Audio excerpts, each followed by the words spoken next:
ఇవాల్టితో రాజ్యాంగ ఆమోదానికి 75 ఏళ్లు పూర్తి కావస్తుంది. ఈ సందర్భంగా పాత పార్లమెంట్లోని సెంట్రల్ హాల్లో వేడుకలు జరగనున్నాయి. ఏడాది పొడవునా దేశంలోని పల్లె పల్లెన హమారా సంవిధాన్ హమారా స్వాభిమాన్ పేరుతో రాజ్యాంగ దినోత్సవాలు నిర్వహిస్తారు. పాత పార్లమెంట్ సెంట్రల్ హాల్లో జరిగే వేడుకల్లో రాష్ట్రపతి ముర్ము, ఉపరాష్ట్రపతి ధన్ఖడ్, ప్రధాని మోడీ, స్పీకర్ ఓం బిర్లా, కేంద్ర మంత్రులు, ఉభయ సభల సభ్యులు పాల్గొంటున్నారు. లోక్సభ స్పీకర్ స్వాగతోపన్యాసం చేస్తారు. ఆ తర్వాత దేశ ప్రజలను ఉద్దేశించి ఉపరాష్ట్రపతి జగదీప్ ధన్ఖడ్ ప్రసంగిస్తారు.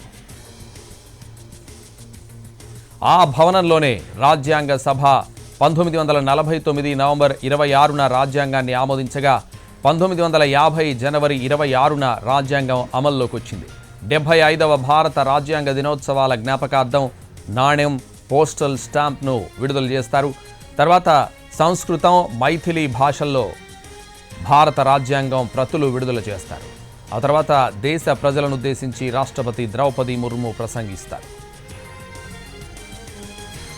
చివరిగా ప్రపంచవ్యాప్తంగా ఉన్న భారతీయులందరితో ప్రియాంబల్ను రాష్ట్రపతి ముర్ము చదివించడంతో వేడుకలు ముగుస్తాయి.